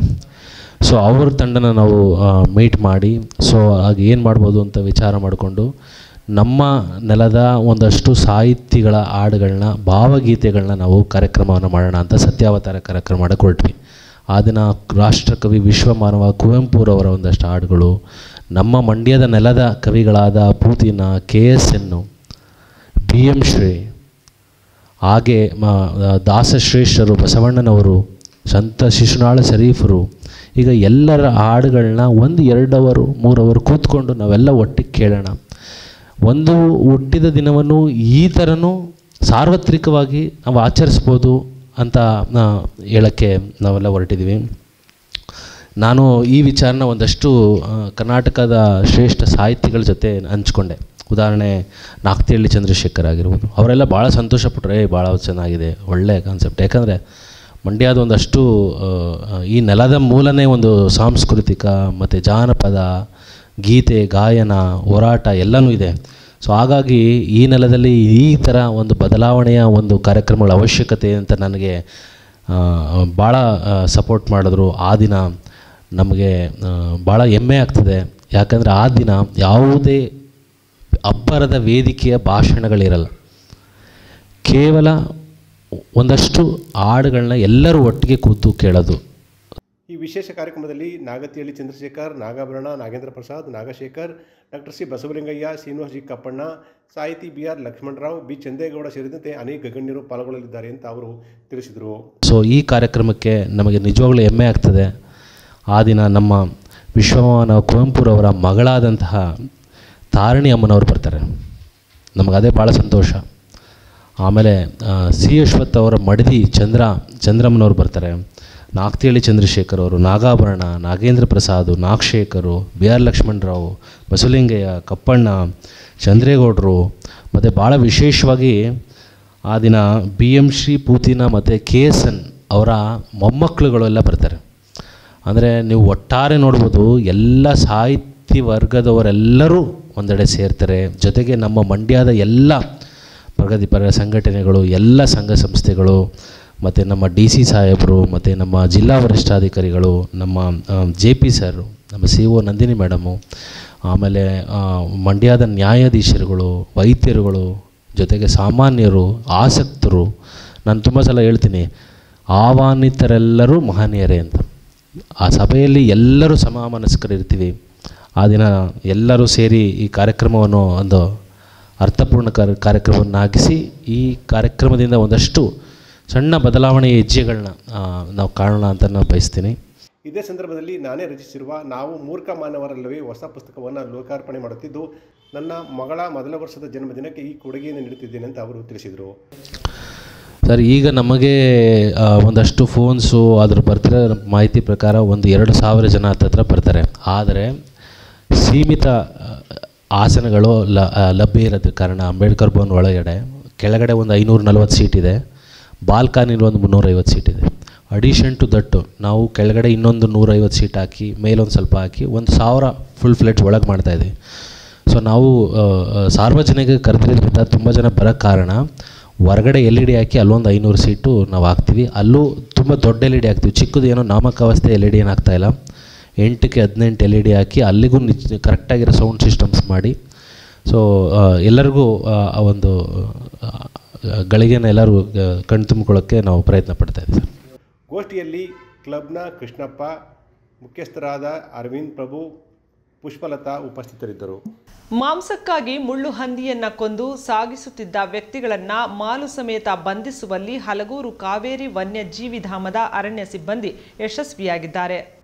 ಹಲಗೂರಿನ ಕಾವೇರಿ ವನ್ಯಜೀವಿ ಧಾಮದ ವನ್ಯಜೀವಿ ವಲಯದ ದನಗೂರು ಕಸ್ತಿನ ವ್ಯಾಪ್ತಿಯ ದಬ್ಬಳ್ಳಿ ಅರಣ್ಯ ಪ್ರದೇಶದ ಹತ್ತಿರ ಡಿಲಿನ್ ಗಡಿಯಲ್ಲಿ ಅರಣ್ಯ ಇಲಾಖೆ ಸಿಬ್ಬಂದಿ ಕಾಡಾನೆಗಳು ಗಡಿಯನ್ನು ದಾಟಿ ಕೃಷಿ ಜಮೀನುಗಳಿಗೆ ದಾಳಿ ಮಾಡುವುದನ್ನು ತಡೆಯಲು ಆನೆ ಕಾವಲು ನಡೆಸುತ್ತಿರುವ ಸಂದರ್ಭದಲ್ಲಿ ಶಿಂಸ ರಸ್ತೆ ಕಡೆಯಿಂದ ದಬ್ಬಳ್ಳಿ ಮಾರ್ಗವಾಗಿ ಬರುತ್ತಿದ್ದ ಒಂದು ದ್ವಿಚಕ್ರ ವಾಹನವು ಅರಣ್ಯ ಇಲಾಖೆಯ ಸಿಬ್ಬಂದಿಗಳನ್ನು ನೋಡಿದ ತಕ್ಷಣ ಹಿಂದಕ್ಕೆ ತಿರುಗಿ ಓಡಲಾರಂಭಿಸಿದ್ದಾರೆ. ವಾಹನವನ್ನು ಅಲ್ಲೇ ಕೆಡವಿ ಓಡಲಾರಂಭಿಸಿದ ವ್ಯಕ್ತಿಗಳನ್ನು ನೋಡಿ ಅನುಮಾನಗೊಂಡ ಸಿಬ್ಬಂದಿ ತಕ್ಷಣ ಅವರನ್ನು ಹಿಂಬಾಲಿಸಿ 3 ಆಸಾಮಿಗಳಲ್ಲಿ 2 ಹಿಡಿದಿದ್ದು ಮತ್ತೊಬ್ಬ ಆಸಾಮಿಯು ತಪ್ಪಿಸಿಕೊಂಡಿದ್ದಾನೆ. ನಂತರ ಹಿಡಿದ ವ್ಯಕ್ತಿಗಳನ್ನು ಬೈಕ್ ಬಿದ್ದಿದ್ದ ಸ್ಥಳಕ್ಕೆ ಕರೆದುಕೊಂಡು ಬಂದು ಪರಿಶೀಲಿಸಿದಾಗ ಬೈಕ್ನ ಪಕ್ಕದಲ್ಲಿದ್ದ ದೊಡ್ಡ ಚೀಲದಲ್ಲಿ ಮುಳ್ಳು ಹಂದಿ ಇರುವುದು ಸಿಬ್ಬಂದಿಗಳಿಗೆ ಕಂಡುಬಂದಿದೆ. ನಂತರ ವಲಯ ಅರಣ್ಯಾಧಿಕಾರಿಗಳಾದ ಪ್ರಮೋದ್ ಕುಮಾರ್ ದೇವ್ರವರು ಮೇಲಾಧಿಕಾರಿಗಳ ಗಮನಕ್ಕೆ ವಿಷಯವನ್ನು ತಂದು ಅವರ ನಿರ್ದೇಶನದಂತೆ ಮುಳ್ಳು ಹಂದಿಯನ್ನು ಮಾಂಸಕ್ಕಾಗಿ ಸಾಗಿಸುತ್ತಿದ್ದ ಆರೋಪಿಗಳ ಮೇಲೆ ಪ್ರಕರಣವನ್ನು ದಾಖಲಿಸಿಕೊಂಡಿದ್ದಾರೆ. ಆಸಾಮಿಗಳು ಕೃತ್ಯಕ್ಕೆ ಬಳಸಿದ ದ್ವಿಚಕ್ರ ವಾಹನ ಹಾಗೂ ಒಂದು ವಿವೋ ಮೊಬೈಲನ್ನು ಆಸಾಮಿಗಳು ಕೃತ್ಯಕ್ಕೆ ಬಳಸಿದ ವಸ್ತುಗಳನ್ನು ವಶಕ್ಕೆ ಪಡೆಯಲಾಗಿದೆ. ಉಪ ವಲಯ ಅರಣ್ಯಾಧಿಕಾರಿಯಾದ ಸಾಂಜು ಫ್ರಾನ್ಸಿಸ್ ಮೋಹನ್ ಕುಮಾರ್, ಗಸ್ತು ಅರಣ್ಯ ಪಾಲಕರಾದ ಪುನೀತ್, ಮಲ್ಲಿಕಾರ್ಜುನ್ ಕಂಬಾರ ಹಾಗೂ ಸಿಬ್ಬಂದಿಗಳಾದ ಪ್ರದೀಪ್ ಲೋಕೇಶ್ ಅವರು ಕಾರ್ಯಾಚರಣೆಯಲ್ಲಿ ಪಾಲ್ಗೊಂಡಿದ್ದರು. ಜಾತಿ ಜನಗಣತಿ ವರದಿ ಜಾರಿ ಮಾಡಿ ಇಲ್ಲವೇ ಕುರ್ಚಿ ಖಾಲಿ ಮಾಡಿ ಘೋಷಣೆಯೊಂದಿಗೆ ರಾಜ್ಯ ಬಜೆಟ್ನಲ್ಲಿ SC ST DSP ಅನುದಾನ ಮೀಸಲಿರುವ ಕಾಂತರಾಜ್ ಆಯೋಗದ ಜಾತಿ ಜನಗಣತಿ ವರದಿ ಬಿಡುಗಡೆ ಸೇರಿದಂತೆ ವಿವಿಧ ಬೇಡಿಕೆಗಳನ್ನು ಈಡೇರಿಸುವಂತೆ ಒತ್ತಾಯಿಸಿ ಆಲ್ ಇಂಡಿಯಾ ಬಹುಜನ ಸಮಾಜ ಪಾರ್ಟಿ ನೇತೃತ್ವದಲ್ಲಿ ಮಂಡ್ಯದಲ್ಲಿ ಪ್ರತಿಭಟನೆ ನಡೆಸಲಾಯಿತು. ಜಿಲ್ಲಾಧಿಕಾರಿಗಳ ಕಚೇರಿ ಬಳಿ ಜಮಾವಣೆಗೊಂಡ ಆಲ್ ಇಂಡಿಯಾ ಬಹುಜನ ಸಮಾಜ ಪಾರ್ಟಿ ಕಾರ್ಯಕರ್ತರು ರಾಜ್ಯ ಸರ್ಕಾರದ ವಿರುದ್ಧ ತಮ್ಮ ಅಸಮಾಧಾನ ಹೊರಹಾಕಿದರು. ರಾಜ್ಯ ಬಜೆಟ್ನಲ್ಲಿ SC/ST TSP ಅನುದಾನ ಮೀಸಲಿರಿಸಲು ಕಾಂತರಾಜ್ ಆಯೋಗದ ಜಾತಿ ಜನಗಣತಿ ವರದಿಯನ್ನು ಬಜೆಟ್ಗೂ ಮೊದಲೇ ಬಿಡುಗಡೆಗೊಳಿಸಬೇಕು. ಪರಿಶಿಷ್ಟ ಜಾತಿ ಪಂಗಡಗಳ ಅಭ್ಯುದಯಕ್ಕಾಗಿ ಜಾರಿಗೆ ತಂದಿರುವ ಅನುಸೂಚಿತ ಜಾತಿ ಪಂಗಡಗಳ ಉಪಯೋಜನೆ ದಾರಿ ಹಾಗೂ ಉಪ ಆಶಯಕ್ಕೆ ವಿರುದ್ಧವಾಗಿದ್ದ ಕಾಯ್ದೆಯ ಕಲಂ 7D 7C ಯಿಂದಾಗಿ ಕೋತವಾಗಿರುವ 1.5 ಲಕ್ಷ ಕೋಟಿ ಅನುದಾನವನ್ನು ಮತ್ತೆ ವಾಪಸ್ಸು ಪಡೆಯಬೇಕು ಎಂದು ಒತ್ತಾಯಿಸಿದರು. ರಾಜ್ಯದ ರೈತರ ಕೃಷಿ ಉತ್ಪನ್ನಗಳಿಗೆ ಡಾ. ಸ್ವಾಮಿನಾಥನ್ ಆಯೋಗದ ಶಿಫಾರಸಿನಂತೆ ವೈಜ್ಞಾನಿಕ ಬೆಂಬಲ ಬೆಲೆಯನ್ನು ಪ್ರಸ್ತುತ ಬಜೆಟ್ನಲ್ಲಿ ಘೋಷಣೆ ಮಾಡಬೇಕು. ರಾಜ್ಯದ ರೈತರ ಎಲ್ಲ ಸಾಲ ಮನ್ನಾ ಮಾಡಬೇಕು ಅಂತ ಒತ್ತಾಯಿಸಿದರು. ದಲಿತ, ಹಿಂದುಳಿದ, ಅಲ್ಪಸಂಖ್ಯಾತ ಬಹುಜನರ ಹಾಸ್ಟೆಲ್ ವಿದ್ಯಾರ್ಥಿಗಳಿಗೆ ಪೌಷ್ಟಿಕಾಂಶಯುಕ್ತ ಆಹಾರ ನೀಡಲು ಮತ್ತು ನಿರ್ವಹಣಾ ವೆಚ್ಚ ಸೇರಿ ಮಾಸಿಕ 3,500 ರೂಪಾಯಿಗಳನ್ನು ನೀಡಬೇಕು ಅಂತ ಒತ್ತಾಯಿಸಿದರು. ಈ ದಿನ all India Bahujan Samaj party ನೇತೃತ್ವದಲ್ಲಿ ನಮ್ಮ ಮಂಡ್ಯ ಜಿಲ್ಲಾ ಸಮಿತಿ ಜಾತಿ ಜನಗಣತಿ ವರದಿ ಬಿಡುಗಡೆ ಮಾಡಿ ಎಲ್ಲವೇ ಕುರ್ಚಿ ಖಾಲಿ ಮಾಡಿ ಅನ್ನೋ ಘೋಷವಾಕ್ಯದೊಂದಿಗೆ ಕರ್ನಾಟಕ ರಾಜ್ಯದ ಮುಖ್ಯಮಂತ್ರಿಗಳಾದ ಸನ್ಮಾನ್ಯ ಸಿದ್ದರಾಮಯ್ಯನವರನ್ನ ರಾಜ್ಯ ಬಜೆಟ್ನಲ್ಲಿ SC/TSP ಅನುದಾನವನ್ನು ಮೀಸಲಿರಿಸುವಾಗ ಜಾತಿ ಜನಗಣತಿ ವೈಜ್ಞಾನಿಕವಾಗಿ ಏನು ಕಾಂತರಾಜ್ ಅವರ ಆಯೋಗದ ವರದಿ ಏನಿದೆ ಆ ವರದಿಯನ್ನು ಆಧರಿಸಿ SC/TSP ಅನುದಾನವನ್ನು ಈ ರಾಜ್ಯದ SC/ST ಗಳಿಗೆ ಮೀಸಲಿಡಬೇಕು ಅಂತೇಳಿ all India Bahujan Samaj party ಒತ್ತಾಯ ಮಾಡ್ತದೆ. ಹಾಗೆಯೇ ಇವತ್ತು ಮಂಡ್ಯ ಜಿಲ್ಲೆಗೆ ವಿಶೇಷವಾಗಿ ಸೂಪರ್ ಸ್ಪೆಷಾಲಿಟಿ ಆಸ್ಪತ್ರೆಯನ್ನು ಮಂಜೂರು ಮಾಡಬೇಕು. ಇದನ್ನು ಇವತ್ತು ಏನು ಬಜೆಟ್ ಮಂಡಿಸ್ತಾ ಇದ್ದೀರಿ ಈ ಬಜೆಟ್ನಲ್ಲಿ ನೀವು ಈ ಅನುದಾನವನ್ನು ಘೋಷಣೆ ಮಾಡಬೇಕು ಅಂತೇಳಿ all India Bahujan Samaj party ಒತ್ತಾಯ ಮಾಡ್ತದೆ. ಇವತ್ತು all India Bahujan Samaj party ರಾಜ್ಯದ ಜನರ ರಕ್ಷಣೆಗಾಗಿ, ಜನರ ಹಿತರಕ್ಷಣೆಗಾಗಿ SC/ST OBC ಮತ್ತೆ ಅಲ್ಪಸಂಖ್ಯಾತರ ಅಭಿವೃದ್ಧಿಗಾಗಿ ಇವತ್ತು ಸರ್ಕಾರ ಅತ್ಯಂತ ಪ್ರಾಮಾಣಿಕವಾಗಿ ಬಜೆಟ್ನಲ್ಲಿ ಅನುದಾನವನ್ನು ಮೀಸಲಿಡಬೇಕು. ಇದರ ಜೊತೆಗೆ ಮಂಡ್ಯ ಜಿಲ್ಲೆ ಕೇಂದ್ರ ಸ್ಥಾನದಲ್ಲಿ ಸೂಪರ್ ಸ್ಪೆಷಾಲಿಟಿ ಆಸ್ಪತ್ರೆ ಪ್ರಸ್ತುತ ಬಜೆಟ್ನಲ್ಲಿ ಘೋಷಣೆ ಮಾಡಬೇಕು. ಜಿಲ್ಲೆಯ ಎಲ್ಲ ಹೋಬಳಿ ಕೇಂದ್ರ ಸ್ಥಾನದ ಪ್ರಾಥಮಿಕ ಆರೋಗ್ಯ ಕೇಂದ್ರಗಳನ್ನು ಮೇಲ್ದರ್ಜೆಗೇರಿಸುವುದು ಸೇರಿದಂತೆ ಹಲವು ಬೇಡಿಕೆಗಳನ್ನು ಈಡೇರಿಸಬೇಕೆಂದು ಒತ್ತಾಯಿಸಿ ಜಿಲ್ಲಾಡಳಿತಕ್ಕೆ ಮನವಿ ಸಲ್ಲಿಸಿದರು. ನೇತೃತ್ವವನ್ನು ವೆಂಕಟಗಿರಿಯ ಶಿವಕುಮಾರ್, ಅನಿಲ್ ಕುಮಾರ್, ಆನಂದ್, ಸುಸ್ಮಿತಾ ಆನಂದ್, ಈಚೆಕೆರೆ ನಾಗರಾಜು, ರಾಮಕೃಷ್ಣ, ಸಿದ್ದಯ್ಯ, ಹರಿಕುಮಾರ್, ವನ್ನಯ್ಯ, ವೆಂಕಟೇಶ್ ಸೇರಿದಂತೆ ಅನೇಕ ಮುಖಂಡರು ಹಾಗೂ ಕಾರ್ಯಕರ್ತರು ವಹಿಸಿದರು. ಕರ್ನಾಟಕ ಸುಗಮ ಸಂಗೀತ ಪರಿಷತ್ ಜಿಲ್ಲಾ ಘಟಕ, ಕೃಷಿಕ ಲಯನ್ಸ್ ಸಂಸ್ಥೆ, ಪ್ರತಿಭಾಂಜಲಿ ಸುಗಮ ಸಂಗೀತ ಅಕಾಡೆಮಿ, ಹಿಂದುಳಿದ ವರ್ಗಗಳ ಕಲ್ಯಾಣ ಇಲಾಖೆ ವತಿಯಿಂದ ಪ್ರಸಿದ್ಧ ಕವಿಗಳಾದ KS ನರಸಿಂಹಸ್ವಾಮಿ, ದರಾ ಬೇಂದ್ರೆ, ಶಿವರುದ್ರಪ್ಪ, ನಿಸಾರ್ ಅಹಮದ್ ಹಾಗೂ ಇನ್ನಿತರ ಕವಿಗಳ ಜನ್ಮ ದಿನಾಚರಣೆ ಅಂಗವಾಗಿ ಮರೆಯಲಾಗದ ಮಹನೀಯರು ಕವಿಗಳ ಕಾವ್ಯ ಗಾಯನದ ಉದ್ಘಾಟನಾ ಸಮಾರಂಭ ಯಶಸ್ವಿಯಾಗಿ ಮಂಡ್ಯದಲ್ಲಿ ನಡೆಯಿತು. ಮರೆಯಲಾಗದ ಮಹನೀಯರು ಕಾರ್ಯಕ್ರಮವನ್ನು ಜಿಲ್ಲಾ ಹಿಂದುಳಿದ ವರ್ಗಗಳ ಕಲ್ಯಾಣ ಇಲಾಖೆ ಜಿಲ್ಲಾಧಿಕಾರಿಗಳಾದ ಕೆ ಮಂಜುಳರವರು ಉದ್ಘಾಟಿಸಿದರು. ಸಮಾರಂಭದಲ್ಲಿ ಪಾಲ್ಗೊಂಡು ಮಾತನಾಡಿದ ಮೈಸೂರು ಜಿಲ್ಲಾಧ್ಯಕ್ಷರಾದ ಡಾ. ನಾಗರಾಜ್ ವಿ ಬೈರಿ ಅವರು, ಪ್ರಸ್ತುತ ವಿದ್ಯಾರ್ಥಿಗಳು ಸುಗಮ ಸಂಗೀತ ಕೇಳುವುದರಿಂದ ಮನೋಲ್ಲಾಸ ಮತ್ತು ಪಠ್ಯ ಪ್ರವಚನದ ಜ್ಞಾಪಕ ಶಕ್ತಿ ಹೆಚ್ಚಾಗುತ್ತದೆ ಅಂತ ಅವರು ತಿಳಿಸಿದರು. ಇತ್ತೀಚಿನ ದಿನಗಳು ವಿದ್ಯಾರ್ಥಿಗಳು ಅತ್ಯಮೂಲ ಕ್ಷಣಗಳಾಗಿದ್ದು ಪರೀಕ್ಷೆ ದಿನಗಳು ಆರಂಭವಾಗಿದ್ದಾವೆ. ನಿರಂತರ ಓದಿನೊಂದಿಗೆ ಮನೋಲ್ಲಾಸ ಮತ್ತು ಜ್ಞಾಪಕ ಶಕ್ತಿ ಹೆಚ್ಚಾಗಲಿಕ್ಕೆ ಸುಗಮ ಸಂಗೀತವನ್ನು ಆಲಿಸಬೇಕು. ನಂತರ ಪಠ್ಯ ಓದಿ ಹೊಸ ಹೊಸ ಆಲೋಚನೆಗಳನ್ನು ನಿಮ್ಮದಾಗಿಸಿಕೊಳ್ಳಬೇಕು ಅಂತ ತಿಳಿಸಿದರು. ಇದು ನಿಮ್ಮ ಮುಂದೆ ನಿಮ್ಮ ಪರೀಕ್ಷಾ ಸಮಯದಲ್ಲಿ ಈ ಒಂದು ಸುಗಮ ಸಂಗೀತವನ್ನು ಮಾಡ್ತಾರೆ. ಮಕ್ಕಳ ಇದು ಹೇಗೆ ನಿಮಗೆ ಉಪಯೋಗ ಅಂತ ಹೇಳ್ತೀನಿ. ನಿಮ್ಮ ಎಷ್ಟೋ ನೆನಪಿನ ಶಕ್ತಿ ಇಂಪ್ರೂವ್ ಆಗ್ಬೋದು. ಮನಸ್ಸಲ್ಲಿದ್ದ ಟೆನ್ಷನ್ಗಳೆಲ್ಲ ದೂರ ಆಗಿಬಿಡುತ್ತೆ. ಟೆನ್ಷನ್ನೇ ಕಡಿಮೆ ಆಗುತ್ತೆ. ನೀವೇ ಇದಾದ್ಮೇಲೆ ಹೇಳಿ, ಒಂದು 15 ಆರು ಕೇಳಿದ ಮೇಲೆ ನೀವೇ ಹೇಳಿ, ಮನಸ್ಸಲ್ಲಿರೋ ಟೆನ್ಷನ್ ದೂರ ಆಗುತ್ತೆ, ನೆನಪಿನ ಶಕ್ತಿ ಹೆಚ್ಚಾಗ್ತದೆ. ಮನಸ್ಸೊಳಗಿದ್ದಂಥ ತುಮ್ಮನಗಳಿರ್ಬೋದು, ಏನೋ ಒಂದು ಫ್ರೀ ಆಗಿಬಿಡುತ್ತೆ. ಅದು ಈ ಒಂದು ಸುಗಮ ಸಂಗೀತದ ಶಕ್ತಿ. ಅಂತಾರಾಷ್ಟ್ರೀಯ ಅಲಯನ್ಸ್ ಸಂಸ್ಥೆಯ ಜಿಲ್ಲಾ ರಾಜ್ಯಪಾಲರಾದ KT ಹನುಮಂತ್ ಮಾತನಾಡಿ, ಪರೀಕ್ಷಾ ಸಮಯದಲ್ಲಿ ಮಾನಸಿಕ ಒತ್ತಡ ಕಡಿಮೆ ಮಾಡಿಕೊಳ್ಳಲು ಸುಗಮ ಸಂಗೀತ ಆಲಿಸಿ ಸಹಕಾರಿಯಾಗುತ್ತದೆ. ವೈದ್ಯ ಲೋಕವು ಸಂಗೀತ ಥೆರಪಿಯಿಂದ ಸಾಕಷ್ಟು ರೋಗಗಳನ್ನು ಗುಣಪಡಿಸುವ ವಿಧಾನಗಳನ್ನು ಪತ್ತೆಹಚ್ಚಿದ್ದಾರೆ ಅಂತ ತಿಳಿಸಿದರು. ನಿಜವಾಗಿ ಕೂಡ ಮಾನಸಿಕ ಈ ಪರೀಕ್ಷಾ ಸಮಯದಲ್ಲಿ ಮಾನಸಿಕ ಒತ್ತಡವನ್ನು ಕಡಿಮೆ ಮಾಡಲಿಕ್ಕೆ ಬಹಳ ಸಹಕಾರಿಯಾದಂಥ ಕಾರ್ಯಕ್ರಮ ಇದೆ. ಯಾಕೆಂತಂದರೆ ಈಗಾಗಲೇ ಮೇಡಮ್ ಹೇಳಿದ್ರು, ಸಂಗೀತ ಕೇಳೋದ್ರಿಂದ ಒಂದು ಮಾನಸಿಕ ಒತ್ತಡವನ್ನು ನಾವು ಕಡಿಮೆ ಮಾಡ್ಕೋಬೋದು ಅಂತೇಳಿ. ಎಲ್ಲ ಈ ಸಂಗೀತ ಅಂತಕ್ಕಂಥದ್ದು ಇದೆಯಲ್ಲ, ಎಲ್ಲ ಸರ್ವರೋಗಕ್ಕೂ ಮತ್ತು ಸಂಗೀತ ಅಂತಕ್ಕಂಥದ್ದು. ಈ ಸಂಗೀತ ತರಬೇತಿ ಮುಖಾಂತರ ಬಹಳಷ್ಟು ರೋಗಗಳನ್ನು ಇವತ್ತು ವಾಸ ಮಾಡ್ತಕ್ಕಂಥದ್ದನ್ನ ನಮ್ಮ ವಿಜ್ಞಾನಿಗಳು ಕಂಡುಹಿಡ್ಕೊಂಡಿದ್ದಾರೆ. ಹಾಗಾಗಿ ಪ್ರತಿಯೊಬ್ಬರು ಇಂಥ ಕಾರ್ಯಕ್ರಮಗಳಲ್ಲಿ ಭಾಗವಹಿಸಬೇಕು ಅಂತಕ್ಕಂಥದ್ದು ನನ್ನ ಒಂದು ಅಭಿಲಾಷೆ. ಇವತ್ತು ಏನು 7 ಜನ ಮಹಾಕವಿಗಳನ್ನ ಮರೆಯಲಾಗದ ಮಹನೀಯರು ಅಂತೇಳಿ ಈ ಒಂದು ಕಾರ್ಯಕ್ರಮ, ಒಂದು ಶಿಷ್ಯಿಕೆಯನ್ನು ಕೊಟ್ಟು ಈ ಕಾರ್ಯಕ್ರಮವನ್ನು ಮಾಡ್ತಾ ಇದ್ರೆ ನಿಜವಾಗೂ ಕೂಡ ಇದು ಒಂದು ಒಳ್ಳೆಯ ಒಂದು ಅಭೂತಪೂರ್ವವಾದಂಥ ಕಾರ್ಯಕ್ರಮ ಅಂತೇಳಿ ನಾನಾದರೂ ಈ ಸಂದರ್ಭದಲ್ಲಿ ಹೇಳಿ ಇಚ್ಛೆ ಪಡ್ತೇನೆ. ಯಾಕೆಂತಂದರೆ ಕನ್ನಡ ನಾಡನ್ನು ಮತ್ತು ಕನ್ನಡ ಭಾಷೆಯನ್ನು ತಮ್ಮ ಸಾಹಿತ್ಯದ ಮುಖಾಂತರ ಶ್ರೀಮಂತಗೊಳಿಸಿದಂಥವರು ಈ 7 ಜನ ಮಹನೀಯರು. ಇದೇ ಸಂದರ್ಭದಲ್ಲಿ ವಿವಿಧ ಕವಿಗಳು ರಚಿಸಿದ ಗೀತೆಗಳನ್ನು ಸುಗಮ ಸಂಗೀತ ಗಾಯಕರಾದ ಪ್ರೊಫೆಸರ್ ಡೇವಿಡ್ ಶಂಕರ್, ಸಿಂಚನ ಗೋಪಾಲ್, ದಿಶಾ ಜೈನ್, ನೇತ್ರಾವತಿ, ವೃಂದ ಕಾಮತ್ ಅವರು ಹಾಡಿ ರಂಜಿಸಿದರು.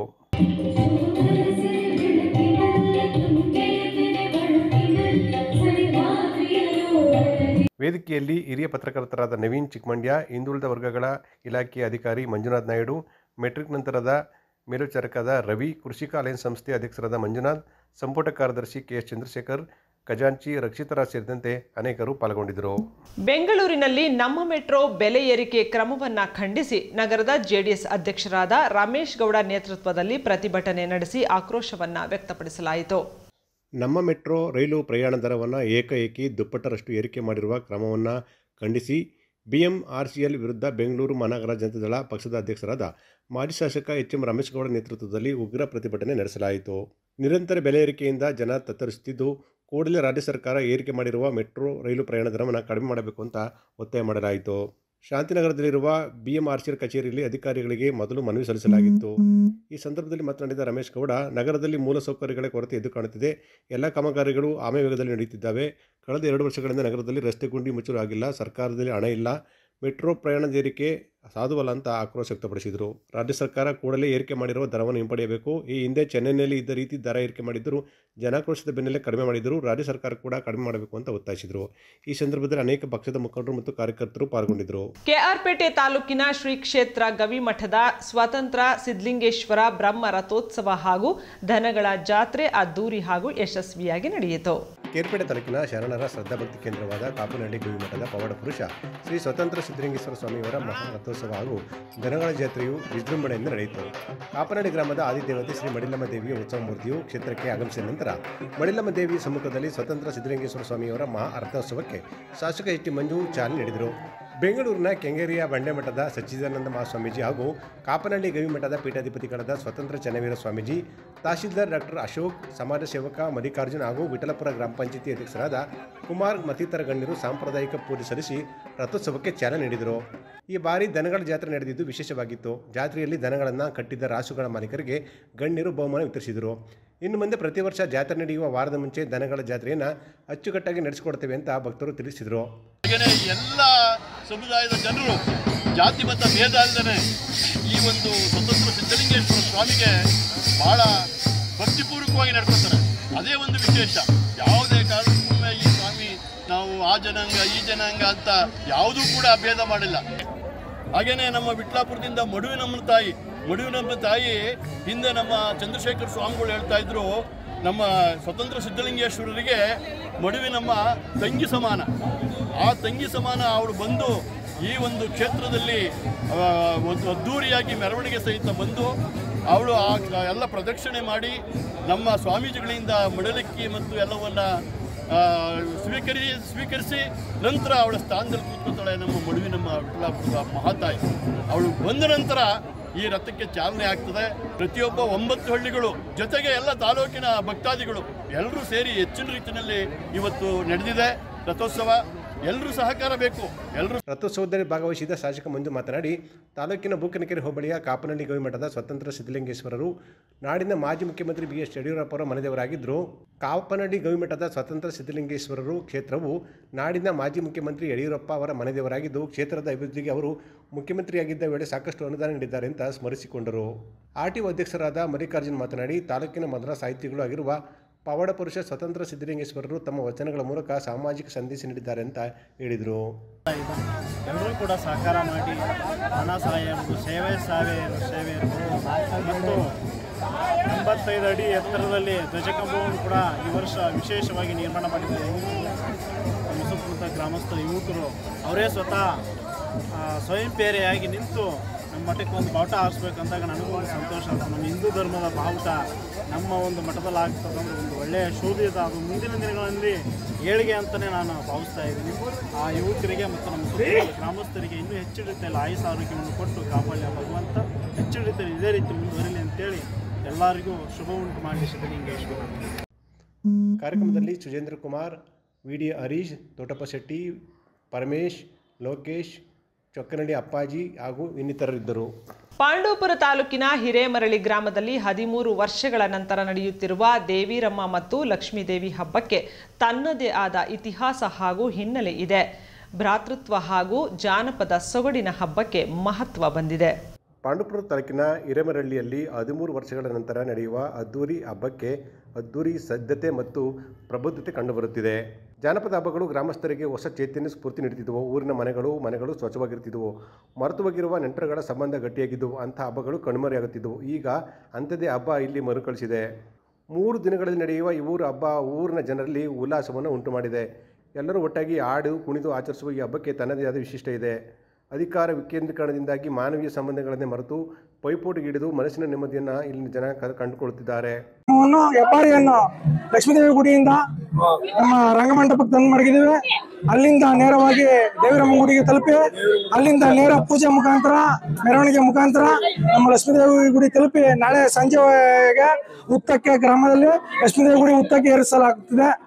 ದಯವಿಟ್ಟು ಹೆಬ್ಬಾರೆ, ಇದೇ ನಮ್ಮ ಹಿರೇಮರಳಿ ಗ್ರಾಮದ ಹೆಬ್ಬಾರೆ, ದೊಡ್ಡ ಹೆಬ್ಬಾರೆ, ಚಿಕ್ಕ ಹೆಬ್ಬಾರೆ ನಮ್ಮ ಗ್ರಾಮದಲ್ಲಿ. ಈ ಗ್ರಾಮದಲ್ಲಿ ಹಬ್ಬ ವಿಜೃಂಭಣೆಯಿಂದ ಲಕ್ಷಾಂತರ ಜನ ಸೇರಿ ನಡೀತಾ ಇದೆ. ಸುಮಾರು 13 ವರ್ಷಗಳಿಂದ ನೆನಗುದಿಗೆ ಬಿದ್ದಿದ್ದ ಹಿರೇಮರಳ್ಳಿ ಬನ್ನಂತಮ್ಮನ ಹಬ್ಬವನ್ನು ಊರಿನ ಸಮಸ್ತ ಜನರು ಒಗ್ಗಟ್ಟಾಗಿ ಸಡಗರ ಸಂಭ್ರಮದಿಂದ ಆಚರಿಸಿ ಸುಮಾರು 3 ಲಕ್ಷ ಜನರಿಗೆ ಊಟ ಬಡಿಸುತ್ತಿದ್ದಾರೆ. ಇದಾದ ನಂತರ ದಿನನಿತ್ಯ 100 ಜನರು ರಂಗದಲ್ಲಿ ಸೇರಿ ರಂಗ ಕುಣಿತ ನಡೆಯುತ್ತದೆ. ದೇವಿರಮ್ಮ ಹಾಗೂ ಲಕ್ಷ್ಮೀದೇವಿ ಹಬ್ಬ ಆಚರಿಸಲು ಸಗದ ಸಿದ್ಧತೆ ಮಾಡುತ್ತಿದ್ದಾರೆ. ನಮ್ಮ ಯುವಕರಿಗೆ ಒಂದು ಆಶಾಕಿರಣವಾಗಿ ಒಗ್ಗಟ್ಟಿನ ಒಂದು ಜಾತ್ರೆಯಾಗಿ ಮಾರ್ಪಾಡಾಗಿದೆ. ಇದಕ್ಕೆ ನಾವು ಸಹ ಪಾಲ್ಗೊಂಡು ಇದು 3ನೇ ಸಲ ಕಣ್ಣಾರ ನೋಡ್ತಾ ಇರ್ತಕ್ಕಂಥದ್ದು ನನಗೆ ಬಹಳ ಖುಷಿ ಇದೆ. ಹಾಗಾಗಿ ಲಕ್ಷ್ಮೀ ದೇವರ ನಮ್ಮ ಹಬ್ಬದಲ್ಲಿ ತಾಯಿ ಎಲ್ಲರಿಗೂ ನಾಡಿಗೆ ಸುಖ ಸಂತೋಷವನ್ನು ನೀಡಲಿ ಅಂತ ಹೇಳಿ ಲಕ್ಷ್ಮೀದೇವಿ ದೇವಸ್ಥಾನದಿಂದ ಕೂಡು ಮಕ್ಕಳ ಸಹಿತ ತಮಟೆ ಕಳಸ ಸಹಿತವಾಗಿ ಮಜ್ಜನ ಕುಳದಿಂದಗೆ ಊರಿನ ಹೆಬ್ಬಾಗಿಲ ಹತ್ತಿರ ಬಂದು ಹಬ್ಬ ಆಚರಿಸುವವರೆಗೆ ಕೆಲವು ನಿಬಂಧನೆಗಳನ್ನು ಇರುತ್ತಾರೆ. ದೇವಿ ಗ್ರಾಮ ದೇವತೆಯ ಹಬ್ಬದ ಪ್ರಯುಕ್ತ ಏನ್ ನಮ್ಮ ಪೈಕಿಯರು ಹಳೆ ತಲೆಮಾರುಗಳು ಏನಿದಾರ ಅವ್ರು ನಡ್ಸ್ಕೊಂಡ್ ಬಂದಿರೋದ್ರಿಂದ ಈ ಒಂದು ನಗಾರಿ ಸೇವೆಯನ್ನು ಅಟಿತಾಯಿ ದೇವರ ಗುಡಿ ಪ್ರಯುಕ್ತವಾಗಿ ನಾವು ಈಗಿನ ಪೀಳಿಗೆಯವರು ಮುಂದುವರ್ಸ್ಕೊಂಡು ಹೋಗ್ತಾ ಇದ್ದೀವಿ. ಇದನ್ನ ಊರಿನ ಎಲೆತೋಟದಿಂದ ದೊಡ್ಡ ಬೀದಿಯಲ್ಲಿರುವ ಲಕ್ಷ್ಮೀದೇವಿ ದೇವಸ್ಥಾನದವರೆಗೆ ಮೀಸಲು ಎಣ್ಣೆ ತರುತ್ತಾರೆ. ಈ ಹೆಬ್ಬಾರಿಯನ್ನು ಮೆರೆಸಿ ಅಲ್ಲಲ್ಲಿ ಪೂಜಿಸುವ ಪದ್ಧತಿ ರೂಢಿಯಲ್ಲಿದೆ. ಇದರ ನಂತರ ಊರಿಗೆ ಬಂದ ನೆಂಟರಿಷ್ಟರಿಗೆ ಸಿಹಿ ಊಟ ಭೋಜನ ಹಾಗೂ ಮನೆಯಲ್ಲಿಯೂ ನಡೆಯುತ್ತದೆ. ದೇವಿರಮ್ಮ ದೇವಸ್ಥಾನದೊಳಗೆ ಮಾತೃಕೆಯರು ಒಳಗಿದ್ದಾರೆ. ಆ ದೇವರುಗಳು ಇಡೀ ಊರನ್ನೇ ಕಾಯ್ತಾ ಇರುವಂತ ನಮ್ಮ ಹಿರೇಮಳ್ಳಿ ಗ್ರಾಮದ ಮಹಾತಾಯಿಗಳವರು. ಆ ದೇವರಿಗೆ ಹೂವು ಒಂಬಾಳೆ ಕಳಸ ಪೂಜೆ ಎಲ್ಲ ಬಂದು ಇಲ್ಲಿ ಕುಂತ್ಕೊಂಡು ಮೆರವಣಿಗೆ ಮಾಡಿ ಇಲ್ಲಿಂದ ಹೆಬ್ಬಾರೆ ತಕೊಂಡು ಮಾರಿಗುಡಿ ಹತ್ರ ಹೋಗಿ ಮಾರಿಗುಡಿ ಹತ್ರ ಹೆಬ್ಬಾಗ್ಲಲ್ಲಿ ಮಡಗ್ಬಿಟ್ಟು ಅನಂತರ ಎಲ್ಲ ಅವರು ಮನೆಗೆ ಉಪಹಾರಕ್ಕೆ ಹೋಯ್ತಾರೆ. ಎಲ್ಲಾ ಮನೇಲಿ ಉಪಹಾರ ಇಸ್ಕೊಂಡು ರಾತ್ರಿ ಎಲ್ಲ ಬಂದು ತಿರ್ಗಾ ಬಂದು ಹೆಬ್ಬಾರೆನ ರಾತ್ರಿ ಎಲ್ಲ ಬಂದು ಮಾರಿಗುಡಿ ಹತ್ರ ಕುಂಟ ಹೊಡಿಸ್ತಾರೆ. ಅನುಷ್ಠಾನ ಇಲಾಖೆಗಳ ಜೊತೆಗೂಡಿ ಗ್ರಾಮ ಪಂಚಾಯಿತಿಗಳು ನರೇಗಾ ಯೋಜನೆಯನ್ನ ಯಶಸ್ವಿಗೊಳಿಸಬೇಕೆಂದು ಜಿಲ್ಲಾ ಪಂಚಾಯಿತಿಯ ಸಿಇಒ ಕೆಆರ್ ನಂದಿನಿ ಕೆಆರ್ ಪೇಟೆಯಲ್ಲಿ ಅಧಿಕಾರಿಗಳಿಗೆ ಸೂಚನೆ ನೀಡಿದರು. ಮಹಾತ್ಮ ಗಾಂಧೀಜಿ ರಾಷ್ಟ್ರೀಯ ಗ್ರಾಮೀಣ ಉದ್ಯೋಗ ಖಾತ್ರಿ ಯೋಜನೆಯನ್ನು ಅನುಷ್ಠಾನಗೊಳಿಸುವಂತೆ ಜಿಲ್ಲಾ ಪಂಚಾಯಿತಿ ಸಿಇಒ ನಂದಿನಿ ಸೂಚನೆ ನೀಡಿದರು. ಕೇರ್ಪೇಟೆ ತಾಲೂಕು ಪಂಚಾಯತ್ ಸಭಾಂಗಣದಲ್ಲಿ ವಿವಿಧ ಇಲಾಖೆ ಅಧಿಕಾರಿಗಳು ಹಾಗೂ ಪಿಡಿಒಗಳೊಂದಿಗೆ ಪ್ರಗತಿ ಪರಿಶೀಲನಾ ಸಭೆಯಲ್ಲಿ ಮಾತನಾಡಿದ ಅವರು, ಅಧಿಕಾರಿಗಳು ಗ್ರಾಮಾಭಿವೃದ್ಧಿ ಯೋಜನೆ ನರೇಗಾ ಯೋಜನೆಯ ಪ್ರಾಮುಖ್ಯತೆ ಅವಶ್ಯಕವಿರುವುದರಿಂದ ನರೇಗಾ ಯೋಜನೆಯ ಕಾಮಗಾರಿಗಳು ಸಾಮಾನ್ಯ ಜನರಿಗೂ ಲಭ್ಯವಾಗುವಂತೆ ಕ್ರಮವಹಿಸಬೇಕು. ಕರ ವಸೂಲಾತಿ ಹಾಗೂ ನಿರ್ವಹಣಾ ಕಾಮಗಾರಿಗಳು ಅನುಷ್ಠಾನ, ಮಾನವ ದಿನ, ನೈಜನೆ ಮತ್ತು ಕಾಮಗಾರಿ ಮುಕ್ತಾಯ ಹಂತದ ವಿಷಯಗಳ ಕುರಿತು ಪ್ರಗತಿ ಸಾಧಿಸುವಂತೆ ತಿಳಿಸಿದರು. ಅನುಷ್ಠಾನ ಇಲಾಖೆಗಳು ರೈತ ಸ್ನೇಹಿಯಾಗಿ ಯೋಜನೆಗಳು ಸಾರ್ವಜನಿಕರಿಗೆ ತಲುಪುವಂತೆ ಕಾರ್ಯಕ್ರಮಗಳನ್ನು ರೂಪಿಸಿ ಜನರಲ್ಲಿ ಜಾಗೃತಿ ಮೂಡಿಸಬೇಕು, ಕಾಮಗಾರಿಗಳನ್ನು ಅನುಷ್ಠಾನ ಮಾಡಬೇಕು ಅಂತ ಸೂಚನೆ ನೀಡಿದರು. ಈ ಸಂದರ್ಭದಲ್ಲಿ ಜಿಲ್ಲಾ ಪಂಚಾಯತ್ ಸಹಾಯಕ ಕಾರ್ಯದರ್ಶಿ ಚಂದ್ರು, ಅಧಿಕಾರಿಗಳಾದ ಸುಷ್ಮಾ, ಶ್ರೀನಿವಾಸ್, ಡಾಕ್ಟರ್ ನರಸಿಂಹರಾಜು, ಉಮಾಶಂಕರ್, ಮಂಜುಳಾ ಸೇರಿದಂತೆ ಇನ್ನಿತರ ಅಧಿಕಾರಿಗಳು ಪಾಲ್ಗೊಂಡಿದ್ದರು. ಕೆಆರ್ಪೇಟೆ ತಾಲೂಕು ಕಿಕ್ಕೇರಿ ಹೋಬಳಿ ಆನಗೊಳ ಪ್ರಾಥಮಿಕ ಕೃಷಿ ಪತ್ತಿನ ಸಹಕಾರ ಸಂಘದ ನೂತನ ಆಡಳಿತ ಮಂಡಳಿಯ ಚುನಾವಣೆ ಇದೇ 23ರಂದು ನಡೆಯಲಿದ್ದು ಜೆಡಿಎಸ್ ಬಿಜೆಪಿ ಬೆಂಬಲಿತ ಅಭ್ಯರ್ಥಿಗಳು ಪುಟ್ಟಸ್ವಾಮಿ ನೇತೃತ್ವದಲ್ಲಿ ನಾಮಪತ್ರ ಸಲ್ಲಿಸಿದರು.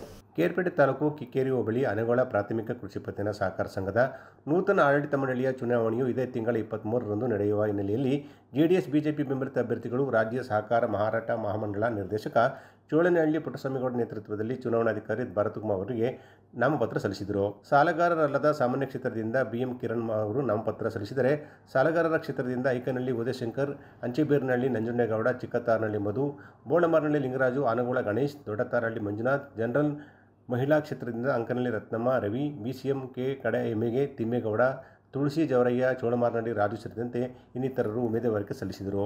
ನಮ್ಮ ಯುವ ನಾಯಕರಾದಂಥ BM ಕಿರಣ್ ಅವರು ಕ್ಯಾಂಡಿಡೇಟ್ ಆಗಿರೋದು ನಮ್ಮೆಲ್ಲರಿಗೂ ಸಂತೋಷವಾದಂಥ ವಿಚಾರ. ಕಾರ್ಯಕರ್ತರು ಹೆಚ್ಚಿನ ಸಂಖ್ಯೆಯಲ್ಲಿ ಬಂದು ನಮ್ಮ JDS ಪಕ್ಷ ಎಷ್ಟು ಸದೃಢವಾಗೈತೆ ಆನಗೊಳ ಭಾಗದಲ್ಲಿ ಅಂತಂದ್ಬಿಟ್ಟು ಇವತ್ತು ತೋರಿಸ್ಕೊಟ್ಟು ಎಲ್ಲ ಹರ್ಷದಿಂದ ಬಂದು ಎಲ್ಲ ಒಂದು ಸದಸ್ಯರ ನಾಮಪತ್ರವನ್ನು ಎಲ್ಲರೂ ಸಂತೋಷದಿಂದ ಈ ಒಂದು ಸಂದರ್ಭದಲ್ಲಿ ಸಲ್ಲಿಸಿದ್ದಾರೆ. ಬಳಿಕ ಮಾತನಾಡಿದ ಪುಟ್ಟಸ್ವಾಮಿಗೌಡ, ಜೆಡಿಎಸ್ ಬಿಜೆಪಿ ಅಭ್ಯರ್ಥಿಗಳಾಗಿ 11 ಮಂದಿ ಚುನಾವಣೆ ಕಣದಲ್ಲಿದ್ದಾರೆ.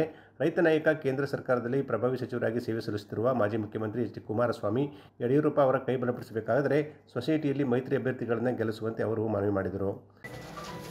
ಆನಗೊಳ ಪ್ರಾಥಮಿಕ ಕೃಷಿ ಪತ್ತಿನ ಸಹಕಾರ ಸಂಘಕ್ಕೆ 23ನೇ ತಾರೀಕು ನಡೀತಕ್ಕಂಥ ಆಡಳಿತ ಮಂಡಳಿಗೆ ನಡೀತಕ್ಕಂಥ ಒಂದು ಚುನಾವಣೆಯಲ್ಲಿ ನಮ್ಮ ಪಕ್ಷದ ಬೆಂಬಲಿತ ಅಭ್ಯರ್ಥಿಗಳು ಅಂದರೆ 11 ಅಭ್ಯರ್ಥಿಗಳು ಈ ದಿನ ನಾಮಪತ್ರವನ್ನು ಸಲ್ಲಿಸಿದ್ದಾರೆ.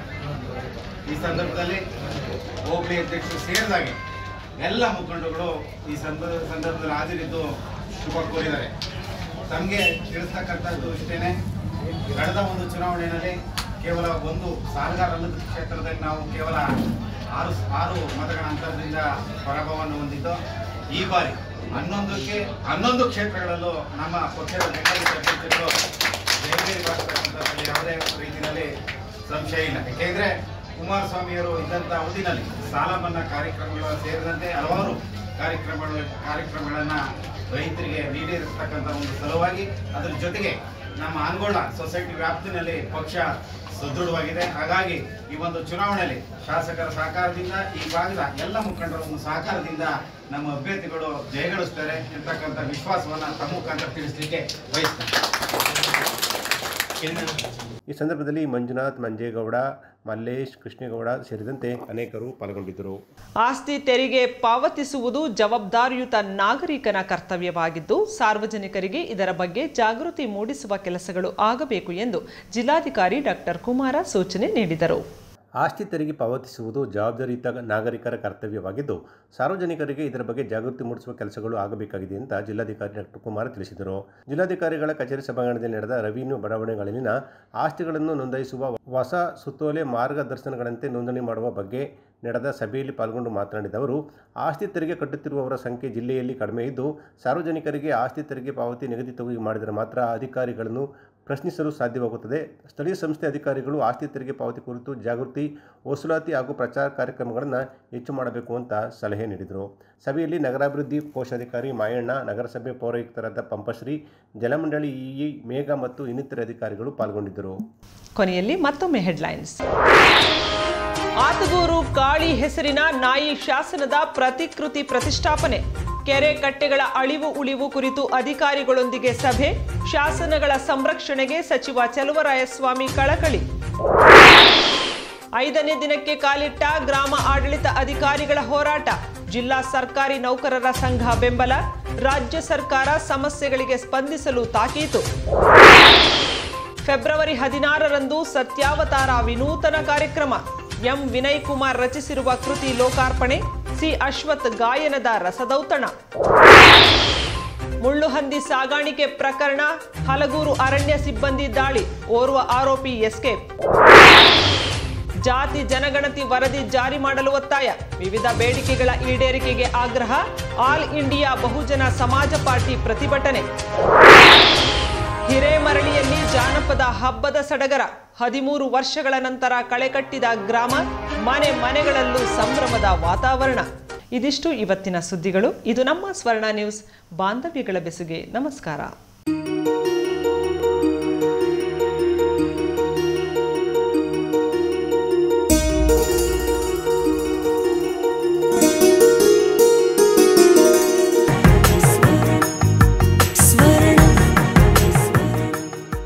ಸ್ವರ್ಣ, ಇದು ಬಾಂಧವ್ಯಗಳ ಬೆಸುಗೆ